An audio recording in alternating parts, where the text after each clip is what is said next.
Hola, soy Gerard, el profesor de Introducción a la Economía de ADE de la Universidad Complutense de Madrid de la Academia Statistics. Antes de empezar el curso como tal, os quería comentar un par de aspectos sobre el funcionamiento del mismo. En primer término, indicaros que toda la docencia es online, mediante clases grabadas, como esta que ahora mismo esté visualizando, así como también clases en directo. En las clases grabadas tendréis toda la información teórico-práctica necesaria para entender perfectamente la asignatura.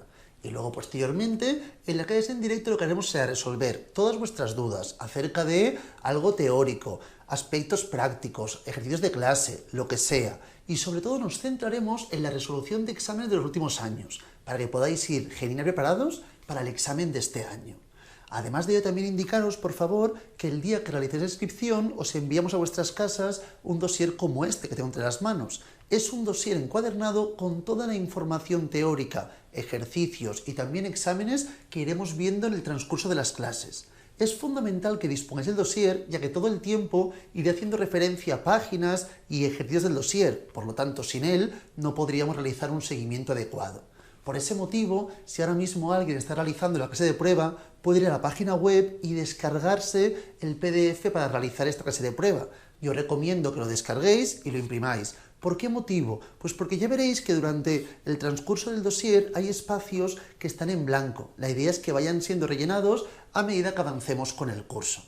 Y ya para finalizar, antes de empezar con el curso como tal, también indicaros, por favor, que el día del inicio del curso creamos un grupo de WhatsApp formado por todos los alumnos y por el profesor, en este caso yo mismo, que me encargaré de resolver todas vuestras dudas respecto al temario, al funcionamiento del curso, cualquier duda de ejercicios, prácticas, lo que sea. Por ahí podréis preguntarme lo que sea y yo estaré siempre a vuestra disponibilidad. Siempre tendréis ambas vías para consultarme, por el grupo de WhatsApp o la clase en directo. Una vez dicho esto, empezamos ya con el curso como tal.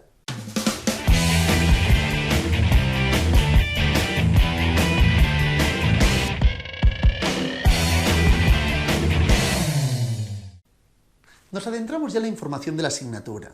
Indicaros que esta primera clase es más bien teórica. Eso puede comportar que sea un poquitín más aburrida, un poquitín más tedioso, pero ya en siguientes clases nos centraremos en aspectos mucho más prácticos. Igualmente es fundamental que conozcamos bien todos estos conceptos que iremos mirando hoy, ya que es la base para poder luego realizar mejor toda la vertiente práctica. Para ello, por favor, vayamos a la página 2 del dossier y empezaremos comentando aspectos muy genéricos. En este caso nos hablan de la economía. ¿Qué es la economía? Existen infinidad de posibles definiciones acerca de la economía, pero aquí nosotros nos centraremos en la siguiente. Id por favor a la página 2, primer punto negrizo que tenemos en la parte superior. Como podéis ver, os indican que la economía es la ciencia que estudia la asignación eficiente de recursos escasos. Importante, los recursos no son limitados, son escasos. Estos recursos son susceptibles a distintos tipos de usos, ¿de acuerdo? Y estos recursos son los que están destinados a la producción de bienes y servicios. Esta producción de bienes y servicios tiene como objetivo principal satisfacer las necesidades humanas, que estas sí que son casi ilimitadas. Así como los recursos son limitados, son escasos, las necesidades humanas son prácticamente ilimitadas.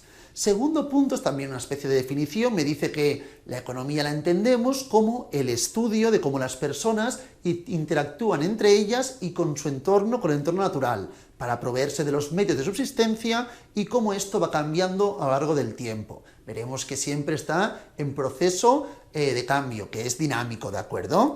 Por lo tanto, vamos a plantear esta información que hemos analizado en cuatro puntos blanquecinos, y analizando de forma un poco más precisa cada uno de los puntos. Por lo tanto, trata de cómo llegamos a adquirir las cosas que conforman nuestro sustento, es decir, cómo adquirimos la comida, las casas, la ropa. Toda esta información es la que se centra, en una de ellas se centra la economía. También trata en cómo interactuamos entre nosotros, ya sea entre compradores y vendedores, entre empleados y empleadores, ciudadanos, funcionarios públicos, padres, hijos, ¿de acuerdo? Básicamente, cómo interactuamos entre nosotros, específicamente en el mercado.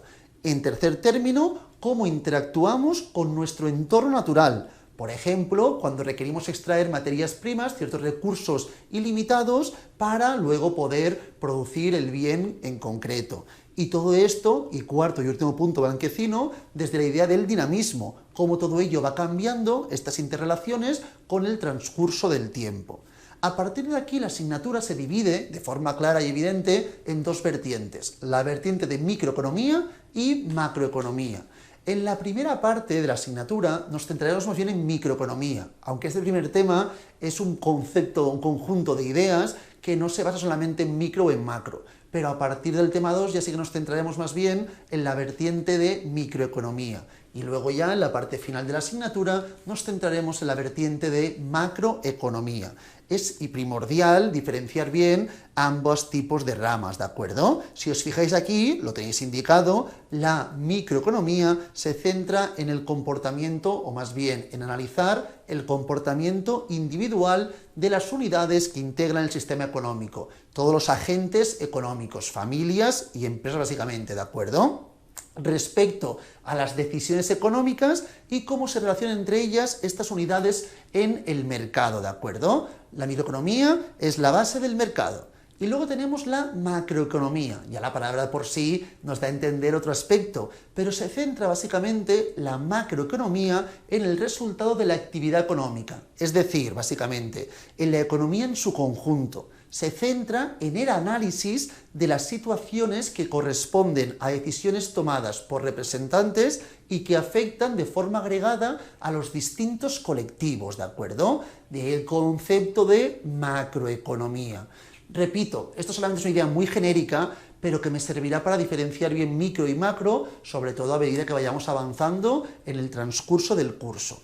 A partir de aquí nos centramos en primer término en los distintos modelos económicos, ¿de acuerdo? Básicamente, en términos muy simples, que es el primer punto negrizo que tenemos, cuando hablamos de un modelo económico, hablamos de una representación simplificada de la realidad, ¿de acuerdo? Representación simplificada de la realidad.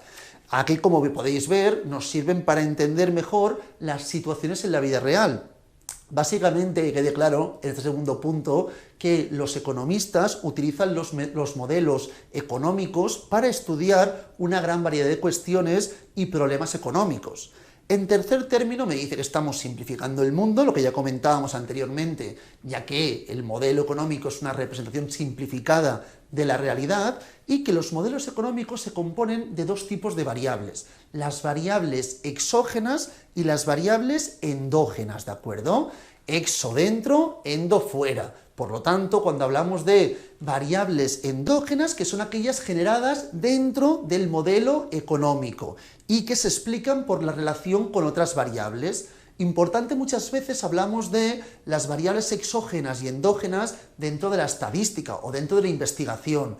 Y, muy importante, la variable endógena es la variable dependiente y la variable exógena la independiente. En este caso hablamos de variables dentro del modelo económico o fuera del mismo, como son las variables exógenas, que son aquellas que no están incluidas dentro del modelo económico, pero que, siendo externos a estas, sí que las influyen, ¿de acuerdo? Porque evidentemente las variables exógenas influyen, determinan, afectan a las variables endógenas. Esta es un poco la idea correspondiente, que también son las variables características de los modelos económicos.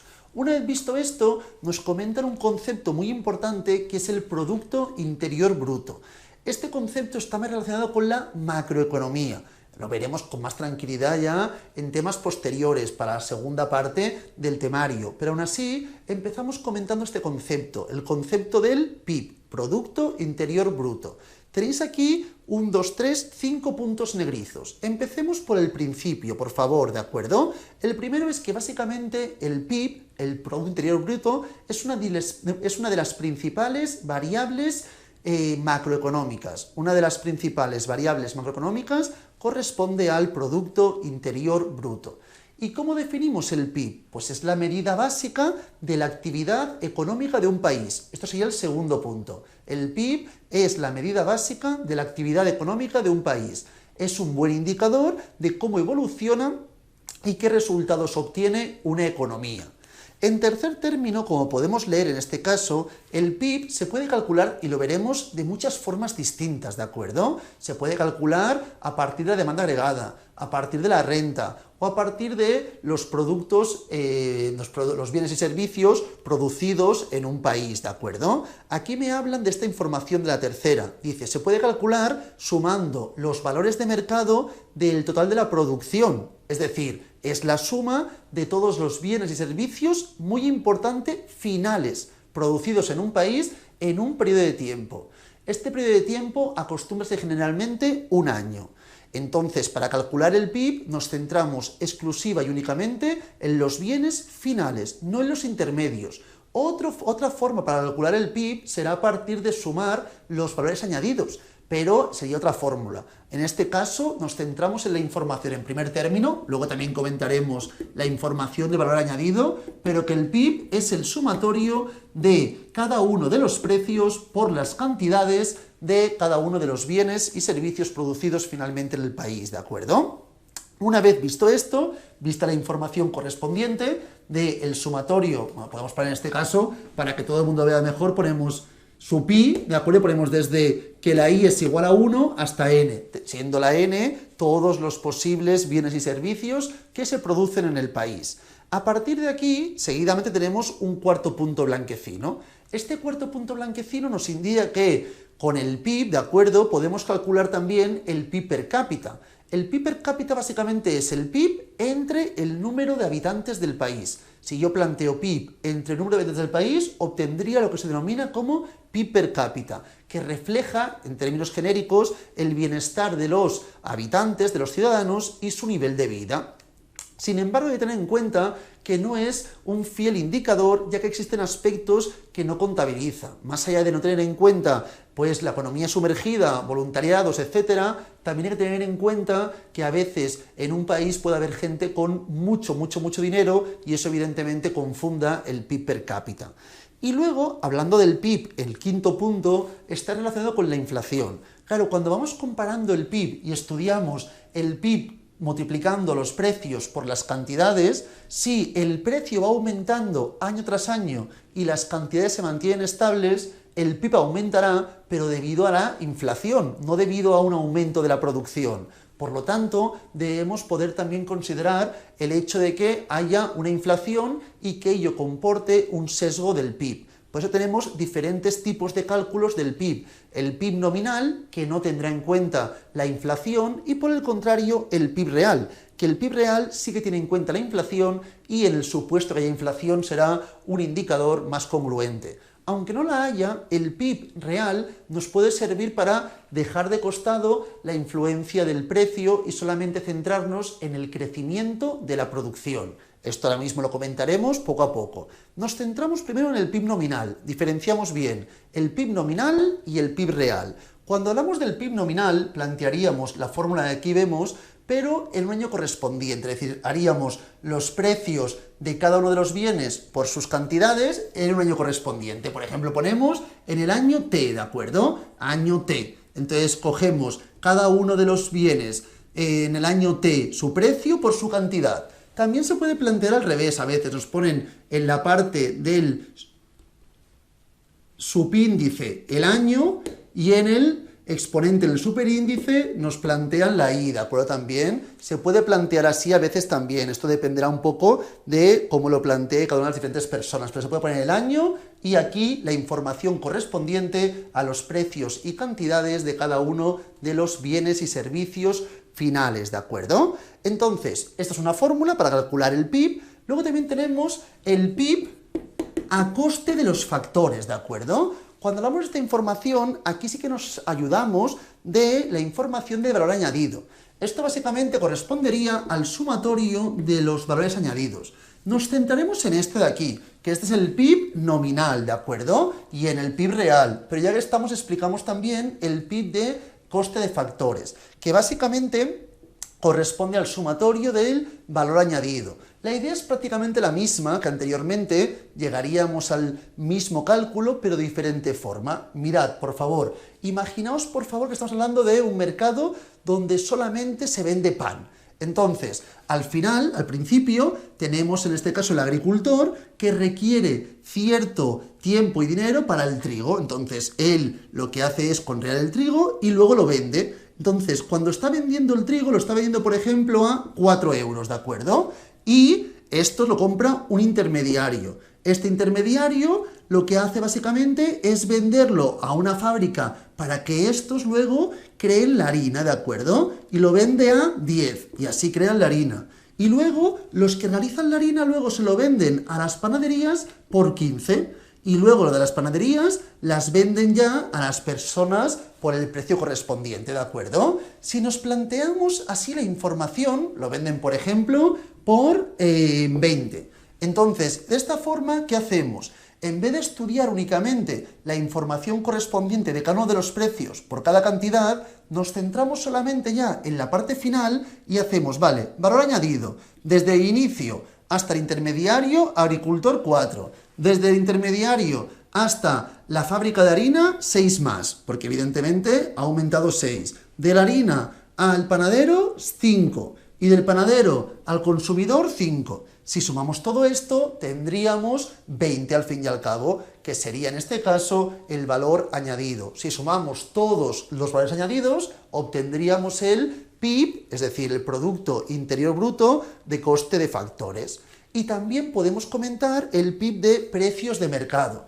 Para obtener la información correspondiente al PIB de precios de mercado, tendríamos que realizar el siguiente cálculo. PIB, precios de mercado. Partiríamos en este caso de la información correspondiente al PIB de coste de factores y a esto le sumaríamos los impuestos indirectos y le restaríamos las subvenciones de explotación. Así es como trabajaríamos y obtendríamos el PIB a precios de mercado. Pero lo que me importa básicamente es diferenciar bien entre el PIB nominal y el PIB real.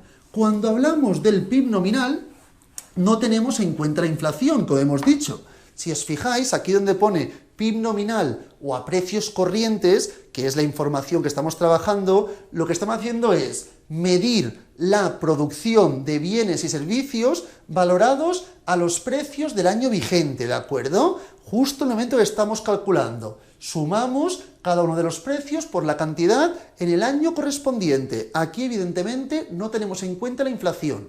En cambio, como comentaba anteriormente, cuando estudiamos el PIB real o a precios constantes, aquí sí que tenemos en cuenta la inflación.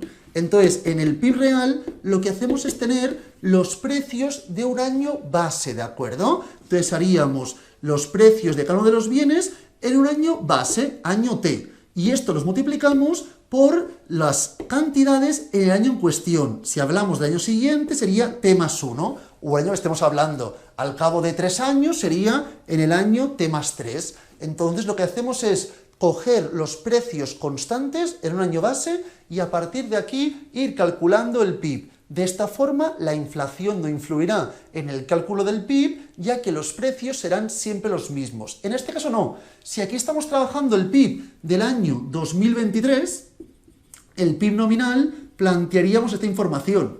Y si luego queremos estudiar el PIB del año 2020, si estudiamos el PIB del año 2020, cogeríamos la información de los precios del año 2020 multiplicado por las cantidades del año 2020. Entonces, en este caso, si ha habido una inflación en 3 años, evidentemente ello comportaría un aumento del PIB también provocado por la inflación. En cambio, en el PIB real, si yo quiero comparar el 2023 con el 2020, cogeríamos los precios del 2020, año base, aquí plantearíamos las cantidades de 2023, y esto lo compararíamos con la información del 2020, que este sí que es el año base, cuyos precios son los mismos y la cantidad sería la correspondiente a dicho año, ¿de acuerdo? Entonces, esta es la diferencia. Aquí los precios son los de cada año, aquí no, precios constantes, cuando calculamos el PIB real, ¿de acuerdo? Entonces, el PIB real, repito,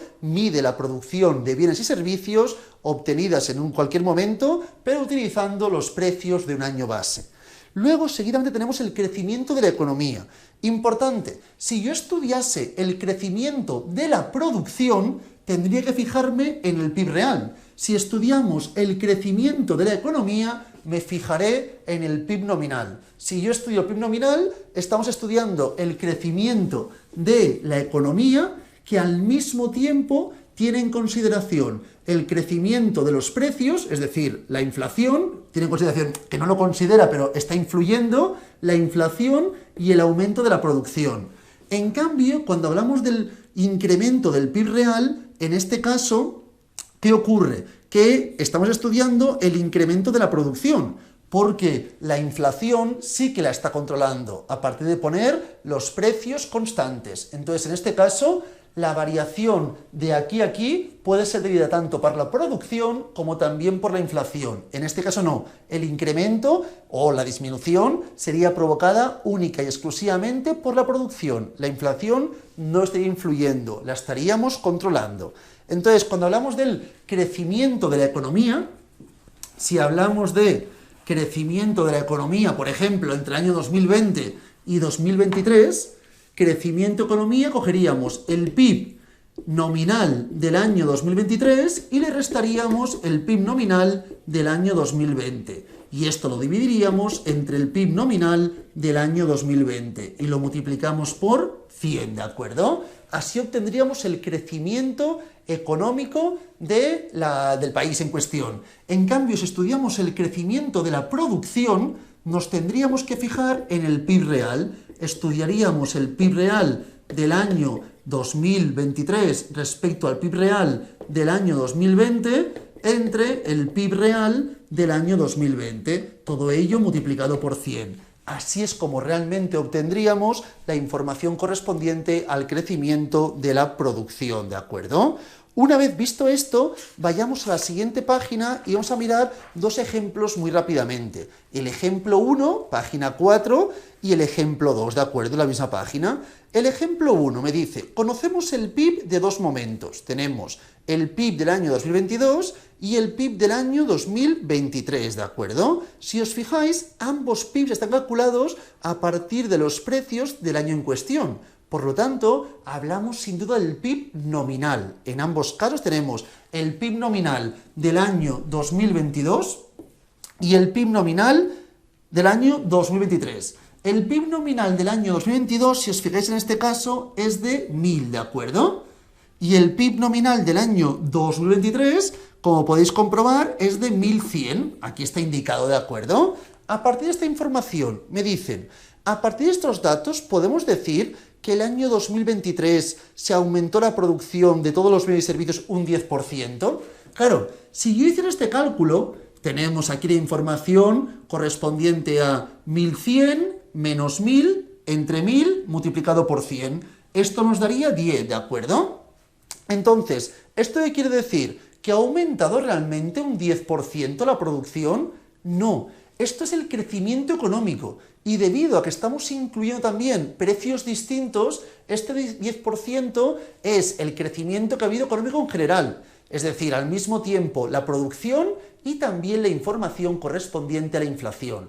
Si yo quiero estudiar realmente si ha aumentado la producción en un 10%, tendría que trabajar con el PIB real. Por lo tanto, la primera pregunta que me plantean, la respuesta es no. Porque si solo queremos ver el efecto de las cantidades, deberíamos tener en cuenta el PIB real, ya que el PIB real trabaja todo el tiempo con un precio constante. Entonces, seguidamente, si os fijáis, me dice, cogemos un año base, por ejemplo, 2022. Ahora, si os fijáis, el PIB del real de 2023 está cogido con los precios de año base 2022, ¿verdad? Podéis ver la información todo el mundo, que todo el mundo le quede claro que cuando hablamos del PIB que tenemos en la parte superior, os pone PIB del año 2022, perdón, voy a poner 23, el segundo que aparece, tenéis en este caso el sumatorio de todos los precios del año 2023 por las cantidades del año 2023. En cambio, en la parte central superior tenemos otros dos PIBs y el del 2023, como podéis comprobar, os indica el sumatorio de cada uno de los bienes y servicios, pero con el precio del año base, del 2022. De ahí que este sea el PIB real y este sea el PIB nominal. Por lo tanto, si yo quiero estudiar si ha aumentado la producción, deberé fijarme en esta información, en los PIB reales, que son los siguientes. Sería, en este caso, 1050, en este caso tenemos que es 1000, El PIB nominal y el PIB real del año base no cambiarán, ¿de acuerdo? Y el PIB real del año 2020, que es 1000. Y aquí tendríamos que esto es igual al 5%. Es decir, la producción ha aumentado un 5%.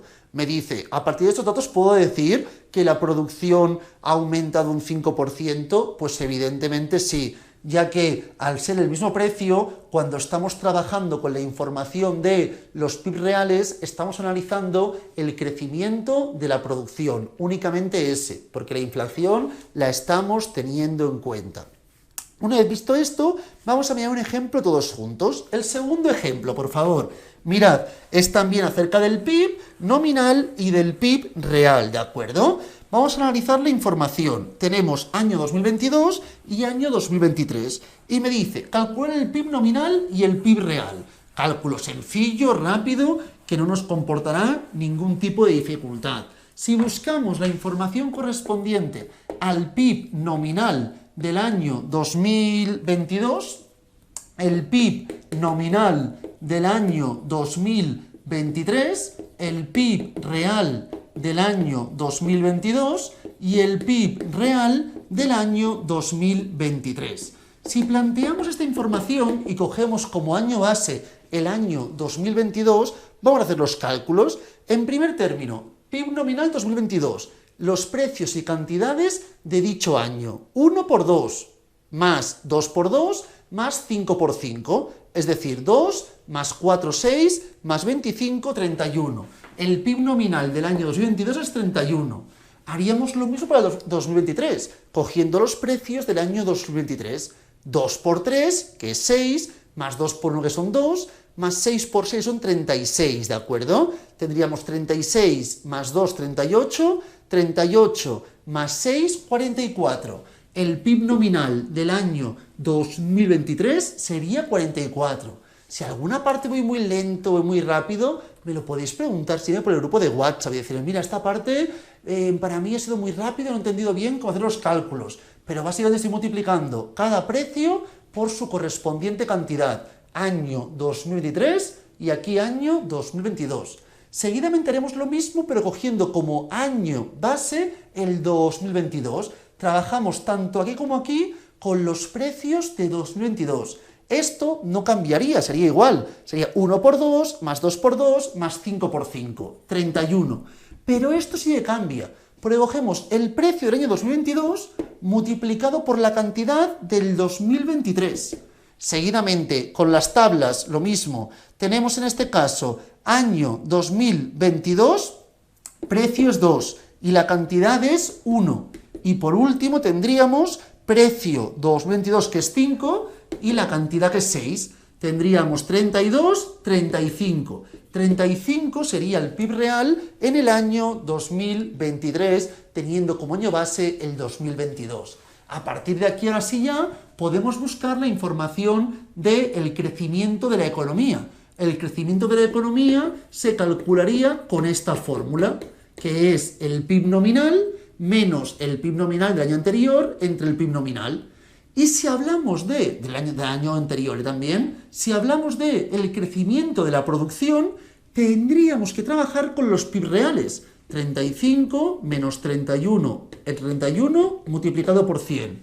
Así es como calcularíamos el PIB real, el crecimiento de la producción a partir del PIB real, y así es como calcularíamos el crecimiento de la economía a partir del PIB nominal.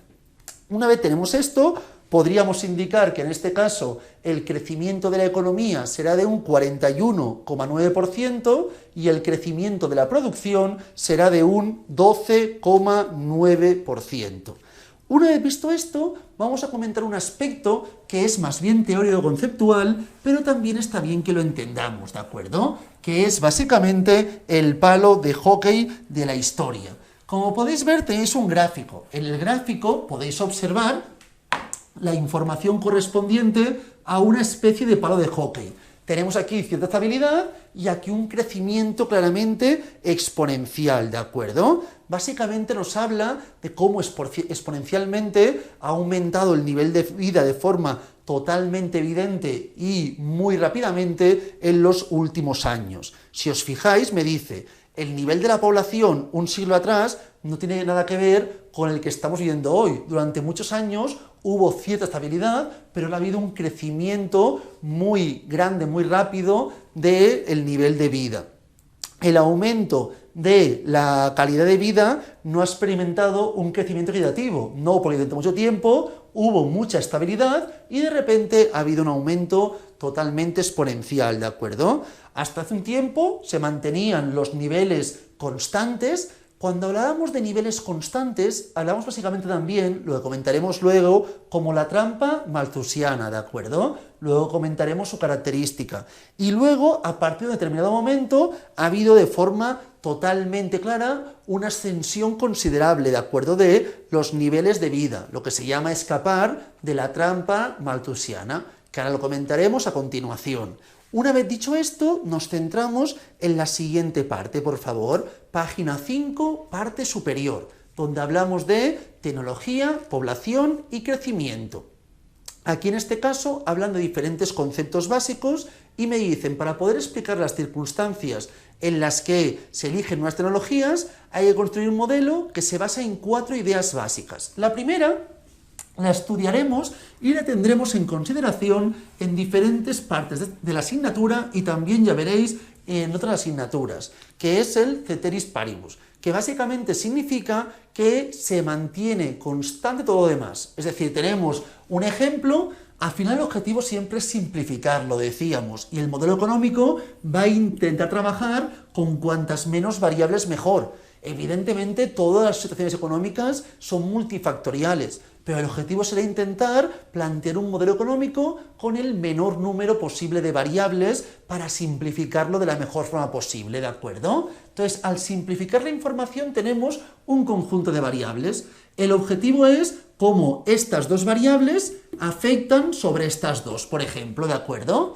Entonces, cuando hablamos de ceteris paribus, y quiero mirar específicamente cómo esta variable influye en estas dos, este es mi estudio, diríamos que todo lo otro se debe mantener constante para poder estudiar de forma clara y evidente si esta variable afecta, influye a estas dos, ¿de acuerdo? Entonces, básicamente, como podéis ver, es una simplificación para ver más mirando menos, ¿de acuerdo? Como aquí tenéis indicado. Esta es esta idea. En segundo término, tenemos los incentivos, que afectan a los beneficios y a los costes de realizar una acción, ¿de acuerdo? Es decir, cuando tenemos que decidir qué curso de acción seguir, la gente, los individuos, tratamos de obtener el máximo beneficio posible. Pero no solamente el beneficio en términos de ganancia material, sino también en términos de amor, de odio, que eso es la parte compleja, porque muchas veces cuesta mucho cuantificar esa información, ¿de acuerdo? Hay que tener en cuenta que el bienestar material es un motivo importante y evidentemente los incentivos económicos apelan a esta motivación, ¿de acuerdo? Pero muchas veces será muy complicado, de ahí también que estudiemos en una parte importante de la asignatura las preferencias del consumidor que veremos también posteriormente. Luego tenemos también los precios relativos, que los precios relativos nos sirven básicamente para comparar distintas alternativas. Cuando hablo del precio alternativo, lo que estoy hablando básicamente es el precio de una acción en términos relativos del otro, ¿de acuerdo? Por ejemplo, si yo me gusta muchísimo el chocolate y me gusta también muchísimo las galletas, ¿de acuerdo? Me gustan mucho ambos alimentos. Y el chocolate tiene un precio de 10 euros y las galletas un precio de 20 euros. Pues el precio absoluto de las galletas es 20 euros, del chocolate 10. Pero si lo hago en términos relativos y hago 20 entre 10, ¿qué ocurre? Que evidentemente diríamos que las galletas tienen el doble de precio que el chocolate, ¿verdad? Esta es la información, este es el precio relativo. Cuando planteamos el precio en función del otro, si hubiese hecho 10 entre 20, estos 10 y estos 20, sabríamos que es 0,5, que significa que el chocolate tiene la mitad de precio que el correspondiente a las galletas. Eso es lo que entendemos como precio relativo. Y luego tenemos, en último término, la renta económica, que es la base de cómo se realizan las elecciones. Aquí, como podéis ver, nos dicen que las rentas económicas es fundamental en el dinamismo del sistema capitalista y luego me hablan de la renta económica. entre el beneficio de la opción que estamos eligiendo y la segunda mejor opción para nosotros. Esta información es lo que hablamos de la renta económica.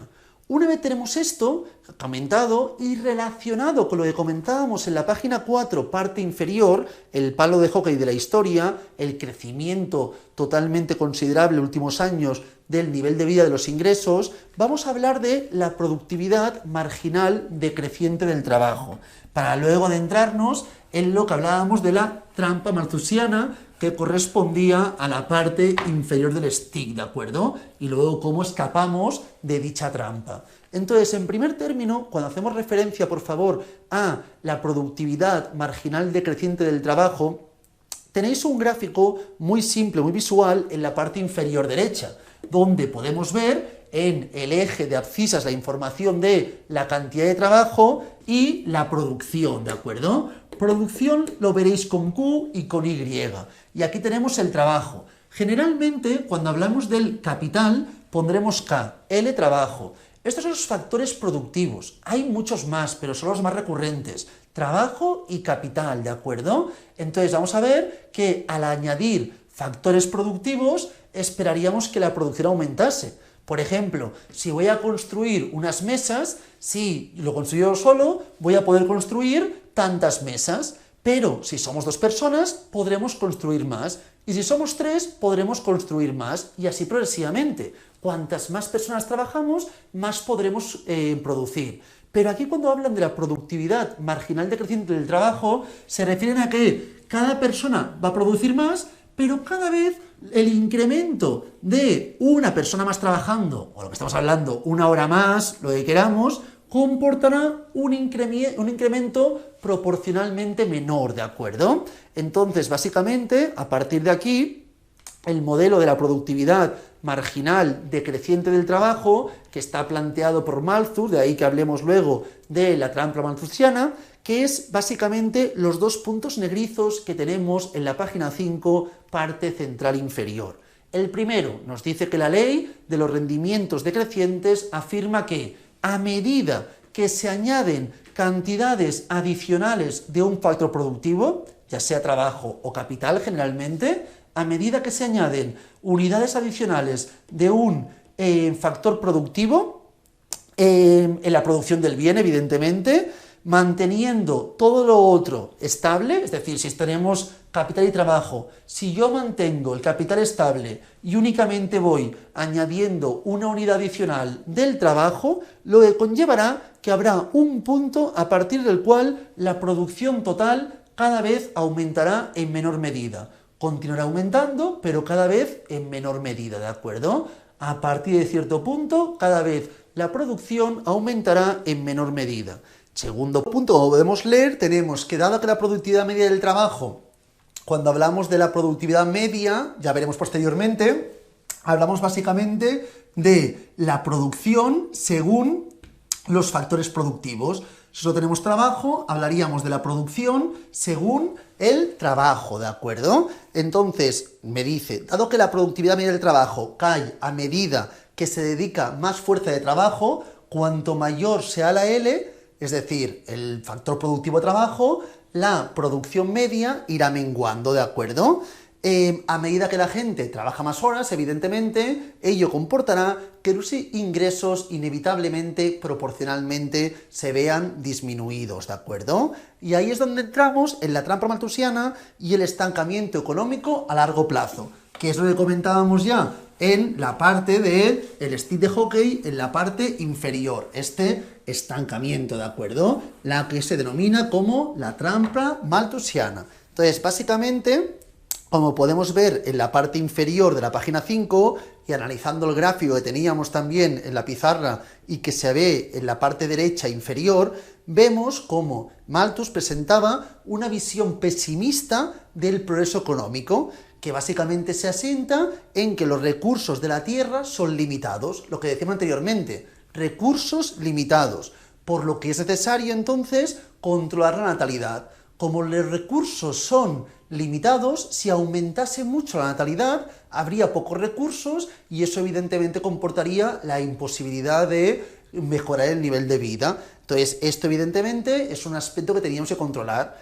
En segundo término, que a medida que aumente la población, menor asignación de recursos habrá. Evidentemente, si hay más población, lo que comentábamos, y los recursos son limitados, pues habrá menos recursos para cada uno de ellos. Y en tercer término, indicar que la función de producción, que ahora lo comentaremos, es la producción en función de los factores productivos, establece una relación entre la cantidad máxima que se puede producir de un determinado bien o servicio según unos recursos escasos, unos recursos limitados, ¿de acuerdo? Generalmente cuando planteemos la función de producción, se puede plantear con Q o con I, es la función que es dependiente de los factores productivos. Aquí hemos puesto capital y trabajo, pero se podrían añadir otros factores productivos, aunque de momento son lo que trabajaremos, que son los más recurrentes. Esto lo tenemos en la página 6, parte superior, ¿de acuerdo? Que me dice que las empresas utilizan capital y trabajo obteniendo la función de producción que aquí estamos viendo, ¿de acuerdo? Las propiedades de esta función de producción son las siguientes. La pendiente es positiva, y lo sabemos ya. La pendiente es positiva. Siempre si añadimos factores productivos, comportará mayor producción. El problema, que es el segundo punto, es que es decreciente, ¿de acuerdo? Es decir, que siempre es positiva, pero la pendiente, a medida que aumentamos los factores productivos, cada vez será menor en valor absoluto. Siempre positiva, ¿de acuerdo? Ya que cada vez se aumentará menos la producción ante el aumento de los factores productivos. Luego también tener en cuenta que si no utilizamos factores productivos, la producción debería ser cero. Y que si utilizamos algún factor productivo, ya sea K o L, esto comportará que la función de producción sea mayor a cero, ¿de acuerdo? Siempre que estemos trabajando con una función de producción mayor a cero, quiere decir que estamos utilizando algún tipo, bueno, mejor dicho al revés, siempre que trabajemos, que tengamos la función de producción mayor a cero, quiere decir que estamos utilizando algún factor productivo. Por lo tanto, a partir de aquí, lo que expresaba Malthus básicamente es el estancamiento del nivel de vida de los individuos, ya que al producirse una mejora de la tecnología, se producía también o aumentaba el nivel de ingresos e incrementaba la demografía. Entonces, lo que ocurría es que si aumenta tecnología, pero también aumentan las personas, siempre se va llegando al mismo nivel de vida. Entonces, de ahí la idea de estancamiento. Pero, evidentemente, Malthus no tuvo en cuenta la evolución tan exagerada de la tecnología. Si la tecnología aumenta muchísimo, de esta forma se puede llegar a producir mucho más, de forma que aunque vaya aumentando el crecimiento de la población, el nivel de vida también aumente, que es lo que veremos en el último apartado de esta vertiente, que es escapar de la trampa malthusiana, ¿de acuerdo? Pero antes de explicar escapar de la trampa malthusiana, si miráis en el párrafo anterior, si os fijáis, lo que nos dice es que al producirse una mejora de la tecnología, incrementaba también la demografía. Por eso, el paso del tiempo provocaba la vuelta al punto de partida. Es decir, que la idea básicamente era siempre la misma. Podía haber algún momento con un crecimiento evidente de la tecnología, pero el crecimiento de la tecnología comportaba también un crecimiento de la demografía, y ello comportaba este estancamiento. Para salir de ello, por favor, ahora sí nos vamos ya a la parte inferior central de la página 6, donde pone: Malthus defendía cómo el crecimiento de la población y la producción marginal creaba un círculo de estancamiento de economía y pobreza. Pero, muy importante, sin embargo, no consideró, que es el primer punto, aquí tenemos negrito, la posibilidad de que las mejoras de tecnología, las mejoras en tecnología, podían llegar a producirse a una tasa mucho mayor a la del crecimiento poblacional, anulando el efecto de la productividad marginal decreciente del trabajo. Es decir, al conseguir que la tecnología aumente a un nivel muchísimo más elevado del crecimiento de la población, conllevó que anulase el efecto de la productividad marginal decreciente del trabajo. El segundo punto, como podemos ver, habla que el nivel de vida comenzó a crecer de forma totalmente exponencial a partir de un momento concreto, en el momento que evidentemente la tecnología crece de forma mucho más rápida que la demografía, que la población.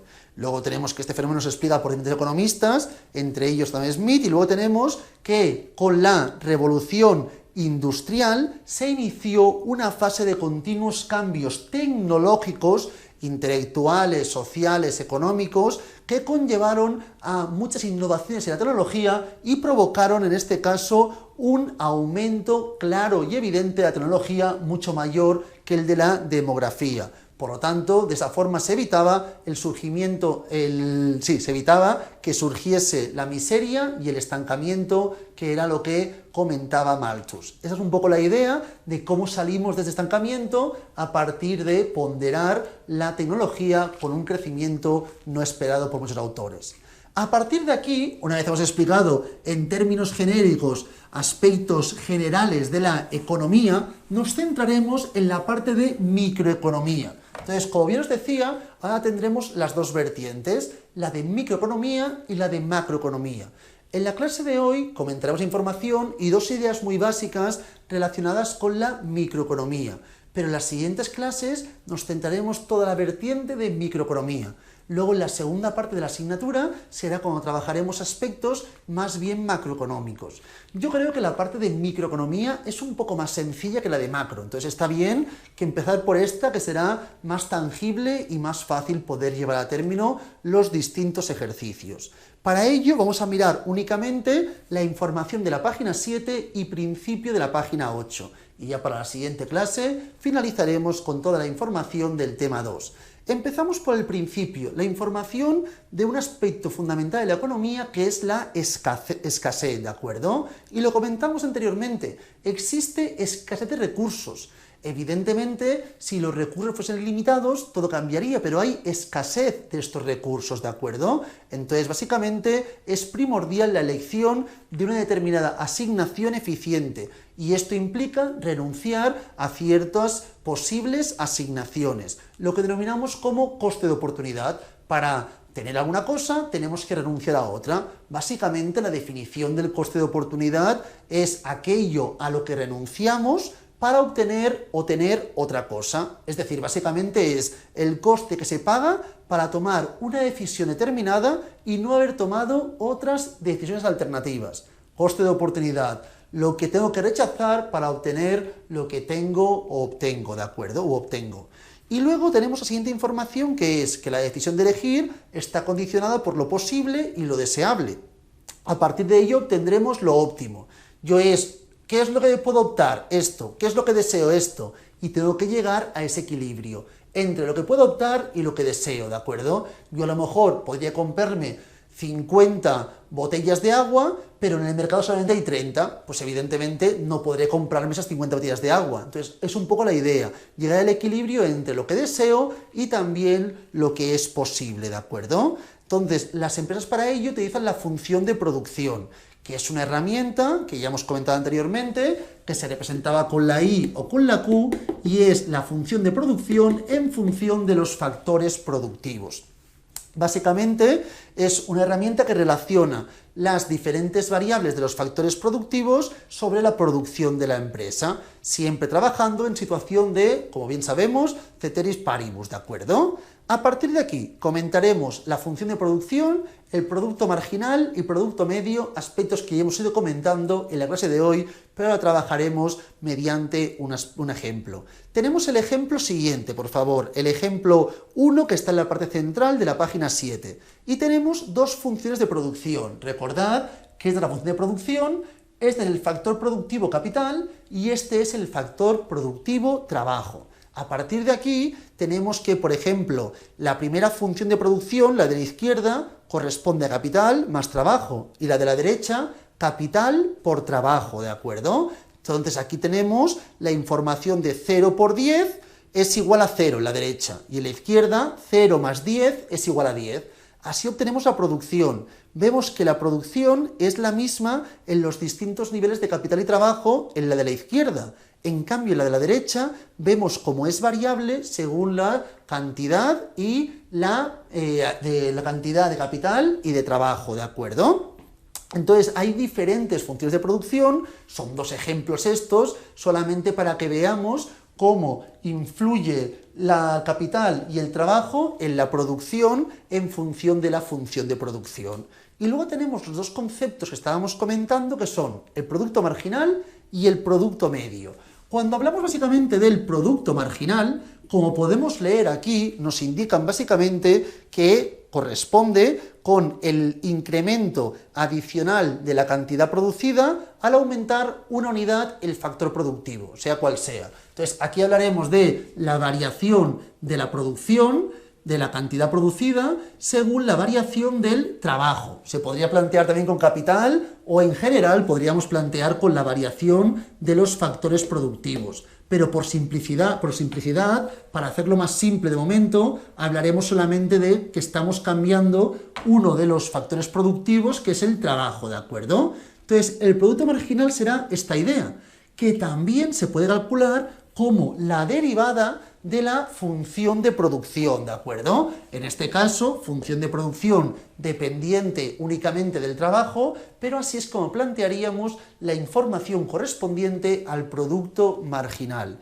Importante, el producto marginal, básicamente, repito, es la derivada de la función de producción en función del trabajo, y también otro punto importante, que es el primer punto negrizo que tenemos en la página 7, parte inferior, decir que el producto marginal coincide con la pendiente de la tangente de la función de producción, ¿de acuerdo? Coincide con la pendiente de la tangente de la función de producción.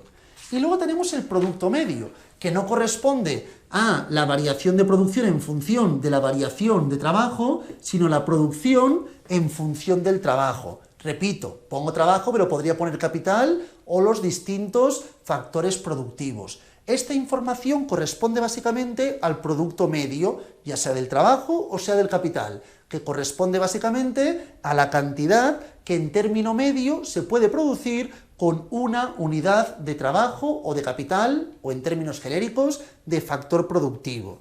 Básicamente tenéis 3 puntos. Tenemos 3 puntos en la página 8, parte superior. Básicamente, primero nos dice que es la relación entre la distancia vertical por la horizontal de cualquier punto. Y, muy importante, el producto medio coincide con la pendiente de la función de producción. Y su cálculo se puede plantear así, o también lo podríamos plantear de esta otra forma, ¿de acuerdo? Esta es la información genérica acerca del producto medio, producto marginal. Son conceptos que iremos viendo más adelante y en la siguiente será fundamental entender bien lo que indicábamos del segundo punto negrizo de la página 7, parte superior. En la página 7, parte superior, el segundo punto negrizo, teníamos que decidir entre lo posible y lo deseable. En la página 8 tendremos aquí la frontera de posibilidades, que es lo posible, y en la página 9 tendremos nuestras preferencias, lo que deseamos, ¿de acuerdo? Y a partir de ahí llegaremos al punto óptimo, que lo tendremos en la página 11, que corresponderá al punto donde se unen las pendientes, tienen misma pendiente, lo deseable y lo que realmente podemos optar, lo posible, sea la idea para obtener el punto óptimo al que llegaremos en la página 11. Como esto es un poco laborioso y es la parte inicial de aspectos que me interesan para el examen, hasta ahora era básicamente todo conceptual teórico y ahora nos adentramos en aspectos que nos pueden llegar a preguntar en el examen, esa es una parte importante, entonces mejor la dejamos para la siguiente clase. Así ya entramos de forma más ligera y podemos entender mejor esos conceptos. De momento lo dejamos por aquí. Cualquier duda que tengáis, consulta de cualquier aspecto, podéis preguntármelo siempre por el grupo de WhatsApp, por favor, ¿de acuerdo? Lo dejamos por aquí hoy y mucha suerte.